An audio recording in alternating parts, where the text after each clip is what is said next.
আসসালামু আলাইকুম। এইচএসসি 26 ব্যাচের বাচ্চারা, তোমাদের সামনে সুযোগ হচ্ছে কামব্যাক অফ দ্য ইয়ার দেওয়ার। কারণ হচ্ছে যে তোমাদের এইচএসসি পরীক্ষার সময়কাল কিন্তু প্রায় 1 মাস পিছিয়ে গিয়েছে। 7 জুন যে এইচএসসি পরীক্ষা হওয়ার কথা ছিল এবং তুমি মোটামুটি অস্থিরভাবে পড়াশোনা শুরু করে দিয়েছিলে, সেই পরীক্ষা কিন্তু 2 জুলাই চলে গেছে।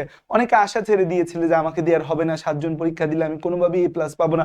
অনেকে আবার হচ্ছে যে তুমুল বেগে পড়া শুরু করছে। সবার জন্য সুখবর, আমাদের 1 মাস পরীক্ষা কিন্তু পিছিয়ে 2 জুলাই থেকে পরীক্ষা শুরু হতে যাচ্ছে। It's 100% official.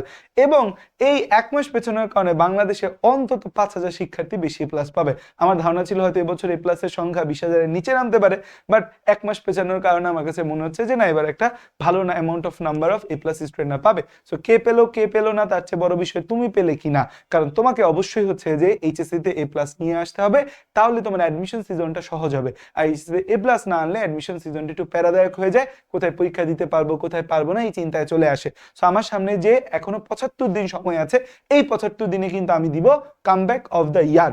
আমার জীবনের সবচেয়ে বড় কামব্যাক, আমার এই একাডেমিক লাইফে সবচেয়ে বড় কামব্যাক। যে কামব্যাক আমার টোন সেট করবে যে এইচএসসিতে আমি ভালো করব, দেন আমি অ্যাডমিশন টেস্টে I will give my best shot. Admission টাইমে বেস্ট শট দেওয়াটা ডিপেন্ড করবে এই 75 দিনের পরিশ্রমের উপর। যেই 75 দিনে একাডেমিক ভালোভাবে পড়াশোনা করবে, সে হচ্ছে যে তার ফাইনাল এক্সামটাও কিন্তু ভালোভাবেই দিবে। সো চলো আর কথা না বাড়িয়ে আমরা হচ্ছে যে তোমাদের কামব্যাক অফ দ্য ইয়ার 75 দিনের দ্য আলটিমেট গাইডলাইন নিয়ে আলোচনা করি। দেখো, প্রথম কথা তোমাকে বুঝতে হবে তোমার সময়টাকে 3টা ফেজে ভাগ করতে হবে। তোমার সামনে কোরবানি ঈদ রয়েছে, তুমি চাও বা না চাও সেখানে তোমার কিছুদিন সময় যাবে। সো তোমার হাতে আজকে ভিডিওটা দেখছো তোমরা 18 এপ্রিল থেকে, এবং ভিডিওটা হচ্ছে আজকে দেখে কালকে থেকে হয়তো তোমরা পড়াশোনা শুরু করবে এই গাইডলাইন অনুযায়ী। সো 18 এপ্রিল থেকে 24 মে আমাদের ফার্স্ট ফেজ, যেখানে আমরা 36 ডে পাবো। 25 মে থেকে 28 মে, 25, 26, 27, 28, 4 দিন কোরবানি ঈদের জন্য ছুটি থাকবে। কারণ হচ্ছে যে তোমরা যতই চাও যে ঈদের মধ্যে কোরবানি, ছেলেরা একটু বেশি এক্সাইটেড থাকে, মেয়েরাও হচ্ছে যে বাড়ির বিভিন্ন কাজে তারা হাত লাগায়, ঈদের একটা ছুটি থাকে। 29 মে থেকে 20 জুন পর্যন্ত আমাদের সেকেন্ড ফেজ, যেখানে আমরা 23 দিন পাবো। আর হচ্ছে 21 জুন থেকে 1 July the dedicated EBI phase, যেখানে আমরা ইংলিশ, বাংলা এবং আইসিটি পড়বো। সো আমি কিন্তু তোমার প্রিপারেশনটাকে টোটাল 4টা ফেজে ভাগ করে দিলাম। এই 4 ফেজে ভাগ করে তোমাকে এখন প্রিপারেশন নিতে হবে। সো এখন তুমি যদি দেখো যে আমরা ফার্স্ট ফেজ নিয়ে কথা যদি বলি, ফার্স্ট ফেজে তোমার সিলেবাস ডান অ্যান্ড ডাস্টেড হইতে হবে। সিলেবাসের কোনো কোনা কাঞ্চি চিপা চুপা কিছু বাদ রাখা যাবে না। First phase will be done and dusted. এখানে আমার পড়াশোনার মধ্যে কোনো ধরনের বিন্দু মাত্র কোনো গাফলতি থাকার কোনো সুযোগ নাই। আমাকে একদম আমার সেরাটা দিয়ে কিন্তু পড়তেই হবে। কারণ হচ্ছে যে এইবার যদি না হয় বাবার হবে না। যার এবারে এইচএসসি খারাপ হবে তার অ্যাডমিশন ফেজ 99% খারাপ হওয়ার সম্ভাবনা থাকবে। কারণ এইচএসসি তে যে ভালো করবে সে অ্যাডমিশন টেস্টে 10 ধাপ আগায় থাকবে এই বছর। তো এখন খেয়াল করে দেখো যে আমার তাইলে নেক্সট 36 ডেতে আমার সিলেবাস ডান এন্ড ডাস্টেড করতে হবে। সো 36 থেকে 35 তুমি ভিডিও যতদিন দেখবা যে ফার্স্ট ফেজটা আমাদের কতদিন, ফার্স্ট ফেজটা হচ্ছে 18 এপ্রিল থেকে 24 মে। সো হচ্ছে 24 মে পর্যন্ত হচ্ছে তুমি যতদিন পাবা সেই সময়টাকে হচ্ছে যে তুমি ক্যালকুলেট করো 24 মে। এখন হচ্ছে সো তুমি 36 দিনও পাইতে পারো, 35 দিনও পাইতে পারো। সো হচ্ছে তুমি তোমার মতো টাইম পাইতে পারো। ধরো তুমি 35 দিন পাইলা, প্রতিদিন তোমার পক্ষে 10 ঘন্টা পড়াশোনা করা সম্ভব। দেখো ভাই, 10 ঘন্টা পড়াশোনা করতে না পারলে এখন এইচএসসি পরীক্ষা দিয়ে কোনো লাভ নাই। বাসায় জানাই দিবা যে বাবা মা আমি এইচএসসি পরীক্ষা দিতে পারবো না, আমি পড়তে পারি না, আমার এইচএসসি তে পাস হবে না। কারণ এইচএসসি পরীক্ষা আছে 75 দিন, শিক্ষামন্ত্রী নানা ধরনের কথাবার্তা বলতেছে, একটা হচ্ছে পরিবেশ তৈরি হয়েছে যে পরিবেশে একটা স্ট্রিক্টনেস আসতে পারে। সেই পরিবেশে যদি তুমি পড়াশোনা করতে না পারো এখন থেকে 10 ঘন্টা, তাহলে তোমার আলটিমেটলি তোমাকে দিয়ে এইচএসসি পরীক্ষা হবে না, অ্যাডমিশন টেস্ট হবে না। একদম সিম্পল ক্লিয়ার কাট কথা। তোমরা মেজরিটি এখন পারবা ইনশাল্লাহ 10 ঘন্টা করে সময় দিতে। It's not a very big deal. 24 ঘন্টার মধ্যে 10 ঘন্টা যদি না পারো তাহলে আর কেমনে হবে।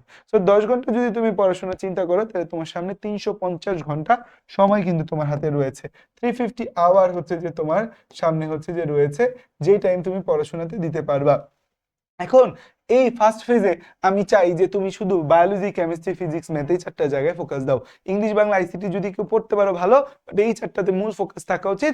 ইংলিশ, বাংলা, আইসিটি চাইলে যে হ্যাঁ 10 ঘন্টা পড়া হয়ে গেছে, এখন আমি 2 ঘন্টা এক্সট্রা ইংলিশ, বাংলা, আইসিটির জন্য রাখবো, নো প্রবলেম। বাট আমি চাই এই সায়েন্সের 4টা সাবজেক্টে সবচেয়ে বড় ফোকাস দাও। কারণ ইংলিশ, বাংলা, আইসিটি পড়ো পারো পারো, বাট এর মাঝে এই 4টাতে কোনোভাবে আমাকে হচ্ছে যে ডানে বামে যাওয়ার সুযোগ নাই। কারণ এই 4টার উপর আমার অ্যাডমিশন ফেজ পুরোপুরি ডিপেন্ড করতেছে।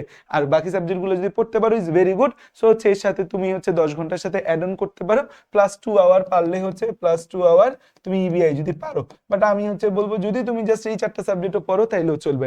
এখন এখানে কথা হচ্ছে যে তোমার এই ফেজের পড়াশোনাটা হবে টোটালি মূল বই dependent, totally class note dependent, totally মূল বই, টোটালি ক্লাস নোট ডিপেন্ডেন্ট। তুমি যার কাছে পড়ছো তার ক্লাস নোট, তোমার যে মূল বই আছে সেই মূল বই ডেডিকেটেড হবে। এখন এই 4টা সাবজেক্টের মধ্যে একটা সাবজেক্ট হবে তোমার most problem subject, most problematic subject, most problematic subject, ইংলিশে আমি নিজেই দুর্বল, ঠিক আছে। মোস্ট প্রবলেমেটিক সাবজেক্ট তোমার হচ্ছে মোস্ট প্রবলেমেটিক সাবজেক্ট হবে একটা, প্রবলেমেটিক সাবজেক্ট হচ্ছে একটা হবে, প্রবলেমেটিক সাবজেক্ট হবে একটা।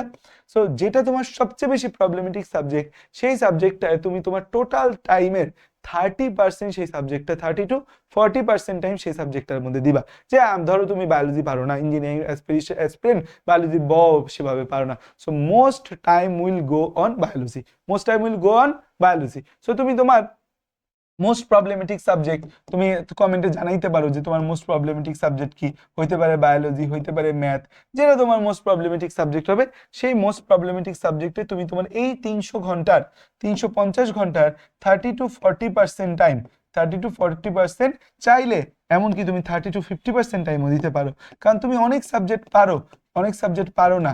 সো যেই সাবজেক্ট তুমি পারো না সেটাতে তোমাকে গুরুত্ব দিতেই হবে, কোনো অপশন নাই। ধরো তুমি হচ্ছে সব সাবজেক্ট পারো, বায়োলজি পারো না, তাহলে এই মোমেন্টে 50% টাইম, অর্ধেক টাইম লাগায় বায়োলজিটাকে গুছাই ফেলাটা তোমার জন্য সবচেয়ে সমীচীন ব্যাপার হবে। কারণ বা ম্যাথ পারো না, ম্যাথটা গুছাই ফেলা সমীচীন হবে, কারণ নাইলে ওই একটা সাবজেক্টের জন্য তুমি এইচএসসি তে ফুল অন ধরা খেয়ে যাবা, ওই সাবজেক্টে A- চলে আসবে, বি চলে আসবে, সি চলে আসবে বা এফ চলে আসবে, তোমার তো এইচএসসি পরীক্ষা ওই জায়গায় শেষ।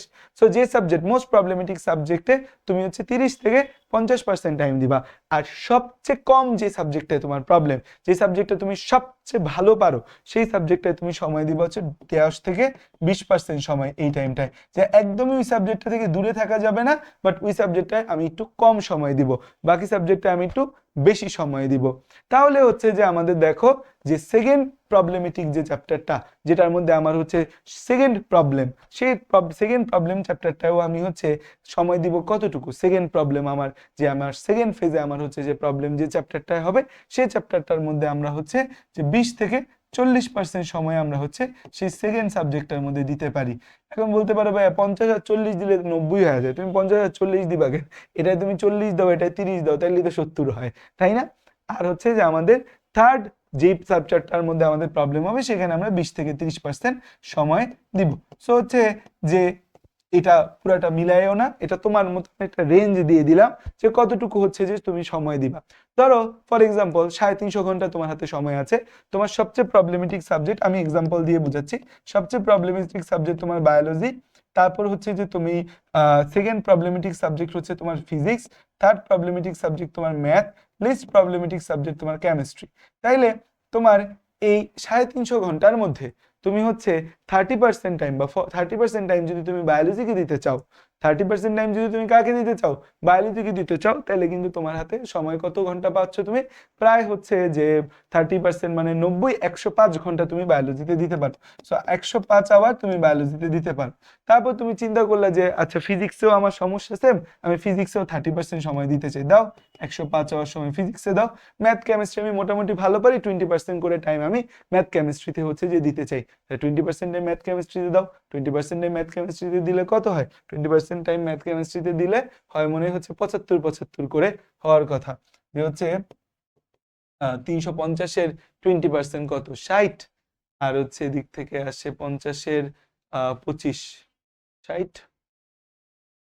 50-এর 20% হচ্ছে কত আসে, 25, না 25 না, 50-এর 20% 10, 70 ঘন্টা করে আসে তোমাদের মনে হচ্ছে এভারেজ 70 ঘন্টা করে আসে, 70 ঘন্টা।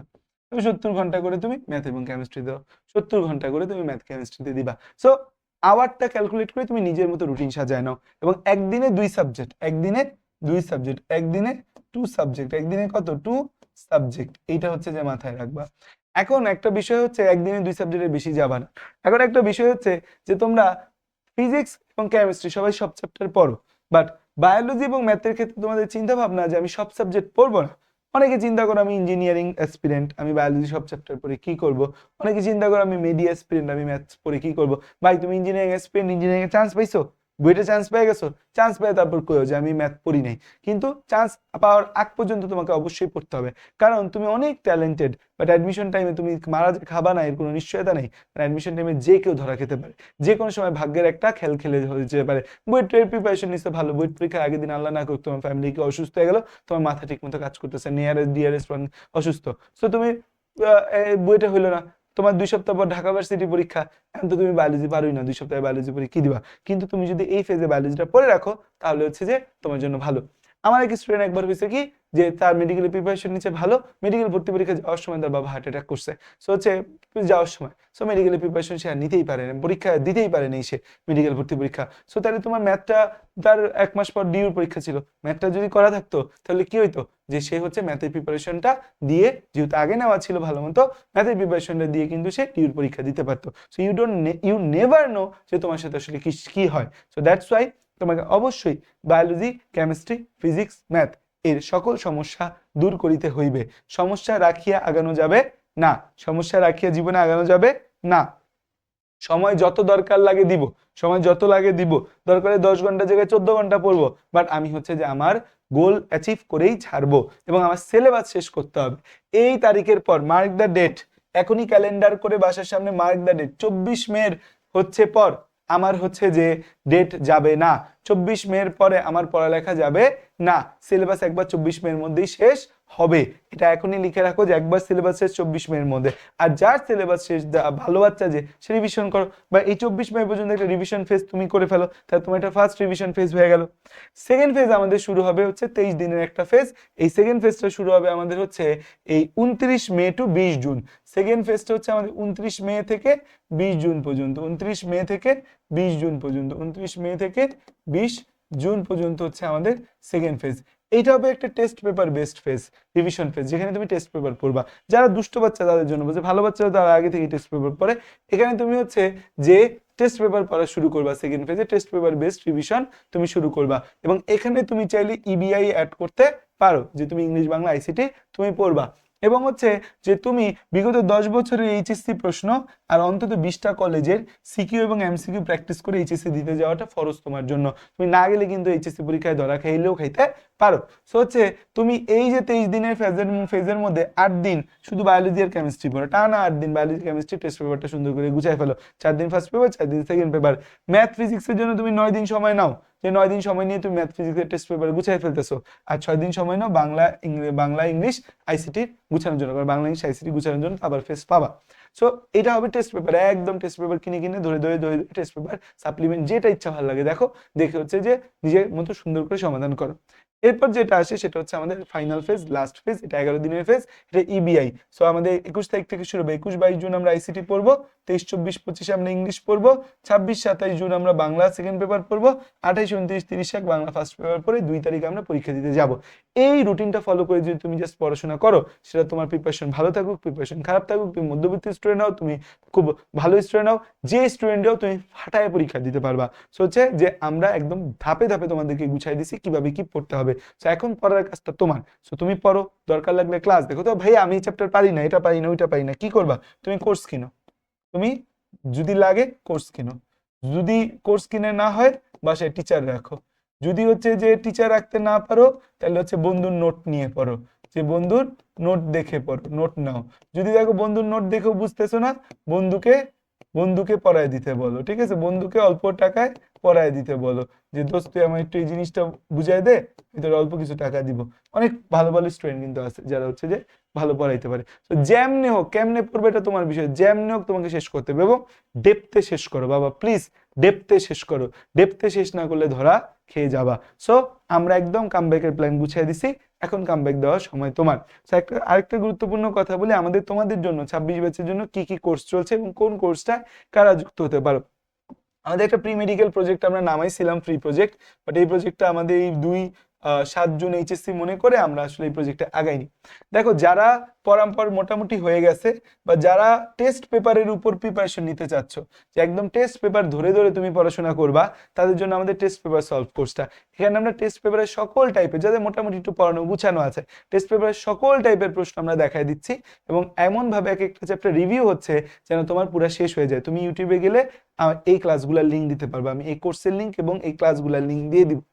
দেন বায়োলজি যারা ডেপথে শিখতে চাও ভাই, বায়োলজি আজকে না শিখা কোনো লাভ হবে না, বায়োলজি ডেপথে শিখতে হবে। বায়োলজি ডেপথে শিখো, কাজে দিবে। বায়োলজি ডেপথে শিখো, কাজে দিবে, এইচএসসি তেও কাজে দিবে, অ্যাডমিশনেও কাজে দিবে। বায়োলজি ইন ডেপথ, কত ডেপথে শিখতে চাও শেখার জায়গা 50 ডে বায়োলজি কোর্স। সো কেউ যদি মনে করে যে আমি বায়োলজিটা পারি না ভাই, আমি অন্য সব কিছু পারি, ভাই 550 টাকা ইনভেস্ট করে তুমি যদি এই কোর্সে ভর্তি না হও, প্রায় 1150 বাচ্চা ভর্তি আছে, তাহলে তুমি আর কি, তুমি বোকা। আর হচ্ছে ইংলিশ নিয়ে যাদের স্পেসিফিক সমস্যা, তোমাদের হচ্ছে 20 ইংলিশ কোর্স, এখানে 4টা ক্লাস হয়েছে। আর কেমিস্ট্রি নিয়ে যদি কেউ মনে করো সমস্যা, শান্ত ভাইয়ার হচ্ছে যে কেমিস্ট্রি রিভিশন ব্যাচ আছে, সেখানেও কিন্তু 650 টাকা। দেখো এই 4টা কোর্সও যদি কারো লাগে, 4টা কোর্স মিলে 1300, 1850, 2000 টাকার মতো কাছাকাছি কোর্স আছে, এর বেশি আসে না। তো আমরা লাস্ট মোমেন্টের কোর্সগুলোকে রিজনেবল রাখি সবসময়। আর আমাদের কিন্তু হচ্ছে এমসিকিউ প্রজেক্টগুলো ফ্রি যাবে। তো আমরা 20 তারিখ থেকে শুরু করবো ভেবেছিলাম, হয়তো আমরা মে মাসের ফার্স্ট উইক থেকে শুরু করবো এমসিকিউ প্রজেক্টগুলো। তো আমাদের পেইড কোর্স হোক, ফ্রি কোর্স হোক, তোমার জন্য কিন্তু আমাদের দুয়ার সবসময় উন্মুক্ত। তার চেয়ে বড় বিষয় যে তোমার জন্য কিন্তু 75 দিনের কামব্যাক প্ল্যানও গুছানো। এই প্ল্যানটা আজকে থেকে এক্সিকিউট করো। বাসার সামনে একদম যে দেয়াল আছে, টেবিলে যে দেয়াল আছে, সেই টেবিলে এই রুটিনটা এক্সিকিউট করে লাগায় ফেলো, রুটিন বানায় ফেলো, আমাকেও দেখাও, গ্রুপে অ্যানোনিমাস পোস্ট করো, মানুষজন দেখুক, মানুষজন বুঝুক, ঠিক আছে? আর কোনো কোশ্চেন, কোনো কনফিউশন থাকলে ভিডিওর কমেন্ট বক্স তোমার জন্য সবসময় উন্মুক্ত আছে। থ্যাংক ইউ, আসসালামু আলাইকুম সকলকে।